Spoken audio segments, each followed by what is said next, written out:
nerds? Welcome back to the Nerdy Narrative. My name is Leslie Smith, and today we are going to play a little game.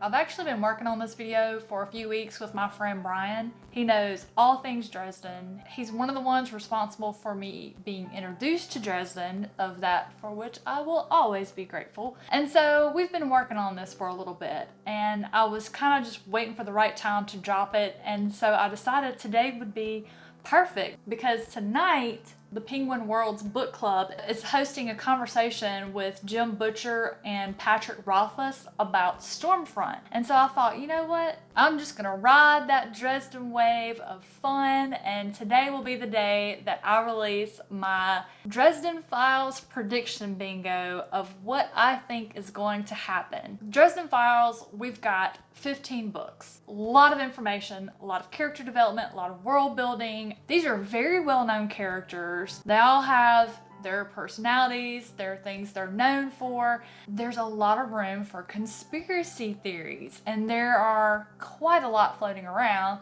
I have a few of my own. I thought it would be really fun to do a prediction bingo game that I could fill out while I'm reading Peace Talks and Battlegrounds. And the reason why this bingo is going to take place over the course of both of those books is because it was actually supposed to be one book, but it was so large that Jim Butcher's publisher said, "You'll never sell it. The price will be like 50 bucks. Nobody's going to pay for it." Yes, they will. Yes, they will. I mean, we're going to pay basically 20 something bucks for each individual book. Why the hell would you think we wouldn't drop 50 for one? I don't know. It's ridiculous. However, it is what it is. We gotta roll with it, right? So, without further ado, let's get into the squares. So, obviously, the center square is the star square, and that is the gimme space. So, that one doesn't need any further discussion. First square, with the titles Peace Talks and Battleground, obviously there's going to be a battle. There's going to be death. So I'm going to go ahead and predict that a white council member is going to die over the course of these two books. Also, with reading the little short fictions that Butcher's been putting out on his website, the one I want to say, the one he had out around Christmas, 'Twas the Night Before Christmas kind of retelling, really alludes. There's going to be a lot of losses involved in this book. White council member is surely to be one of them. Second square, a black council member is going to show their cards or reveal themselves. It's been a long time coming. They've been mentioned since very early on in the books. It's been a whole lot of mystery. We know we've got the Grey Council out looking for them. Surely we're gonna get one revealed. I mean, that's a pretty safe bet. We're gonna find out who one of them is at least. Maybe the whole crew. Who knows? Next one, COWL is gonna make an appearance.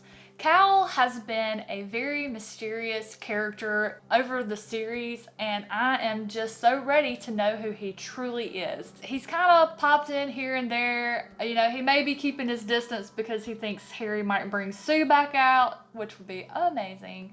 But at any rate, it is time. It's time we learn who this guy really is. I mean, the Dresden Files was originally supposed to be a 20-book series. We're getting 2 for the price of 1 this year, so I think there's only going to be maybe 3 more books. It's time to know who this Joker is. Next block, love triangle. So here are my predictions about this love triangle. Harry, Murphy, Molly.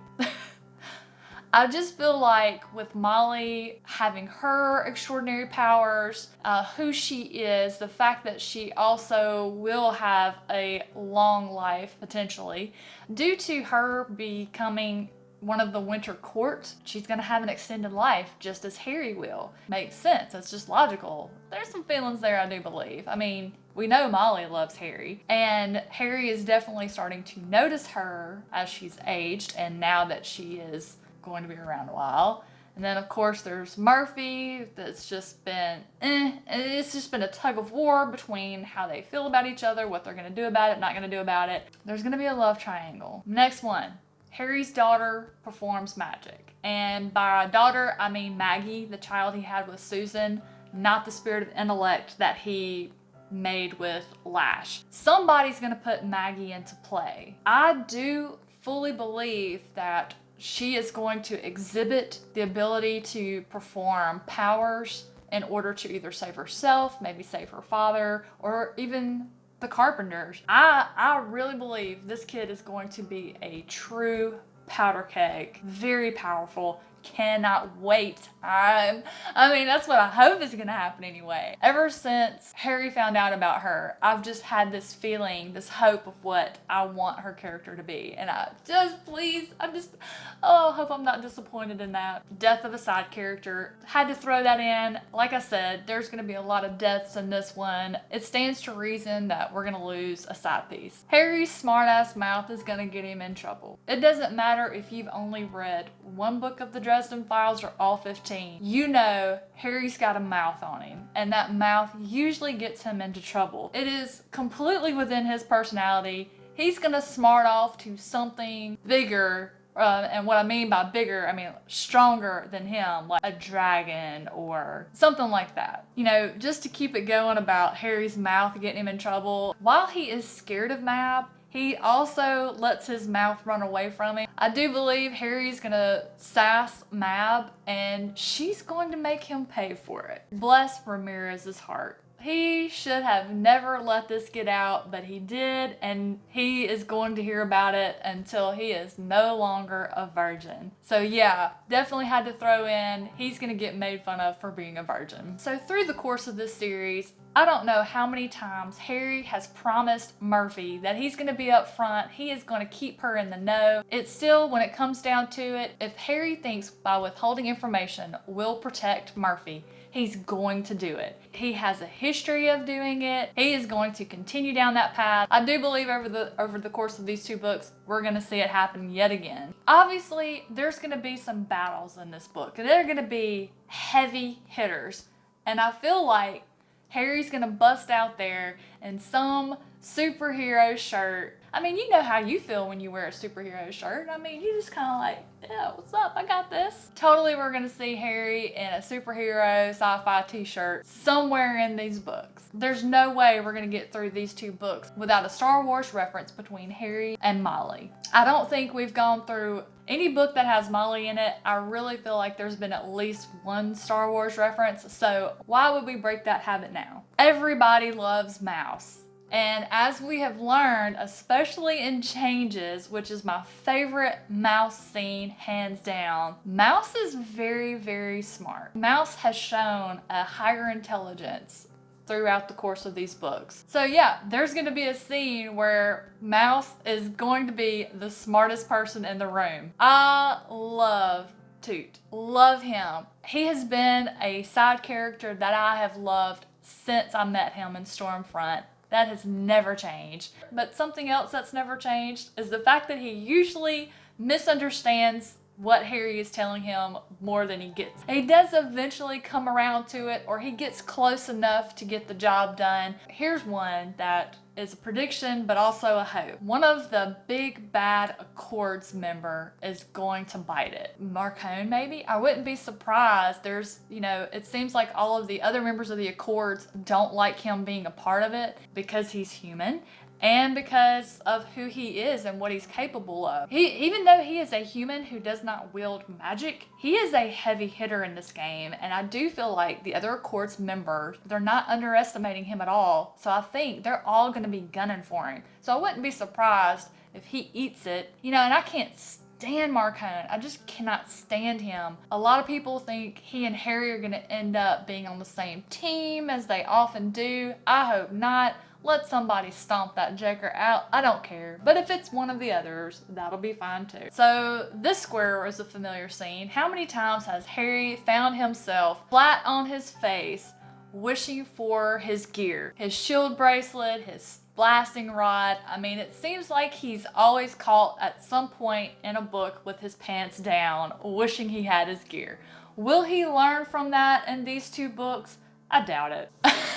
So this one pops up pretty often for Harry ever since he took up the Winter Mantle. It seems to give him a little trouble in his South Pole region.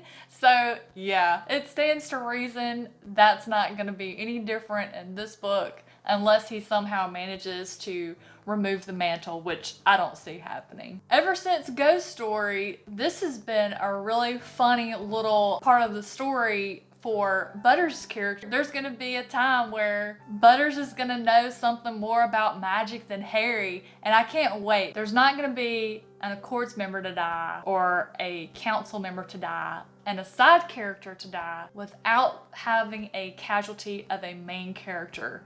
And these deaths are really based off of that short story that Butcher put on his website. I don't know who it could be. You know, for the council member, I think it's going to be Ebenezer. Side character, it could very well be probably one of the werewolves. And for the main character, oof, I hate to say it, but I feel like it might be Michael. I hope not. When Michael picked up his sword again, I cannot tell you how happy that made me, but it was temporary, which broke my heart. I love Michael as a knight. When Harry had Lassiel's coin, and he had a version of her, a shadow of her that he carried around inside of him all those years, you know, they kind of became friends. They cared for each other. And then when she sacrificed herself to save him, or did she? We find out later that Harry was carrying around inside of him a spirit of intellect that he and Lash made together. BONEA? I don't know how to pronounce her name. I'm gonna call her Bonnie. So we have Bonnie now, and I'm gonna make the prediction that an enemy is going to discover her and somehow take control of her to use against Harry. Definitely in these two books, the Carpenters are gonna play a role. And you can't have the Carpenters be in the books without Charity giving Harry the what for. Had to include that one. I think Harry is finally going to be rid of the burden of carrying the Sword of Faith. I do believe in these books it's going to find its new owner. I'm kind of leaning towards Michael's son, his eldest son, picking up the sword. I would love that. It just seems like one of the swords should stay in the Carpenter family. There's no way we're gonna get through 2 books without Bob making a demand for a new romance novel, dirty magazine, or movie. It wouldn't be fair if we didn't mention Thomas. Judging from the Peace Talks trailer, it could very well be Thomas who is the main character that loses his life. But I'm going to throw him up here on Prediction Bingo, as at some point he is going to talk in his French accent. And there you have it. All of my squares I've got set up for Dresden Prediction Bingo. I have been looking forward to these books for so long. It's almost here.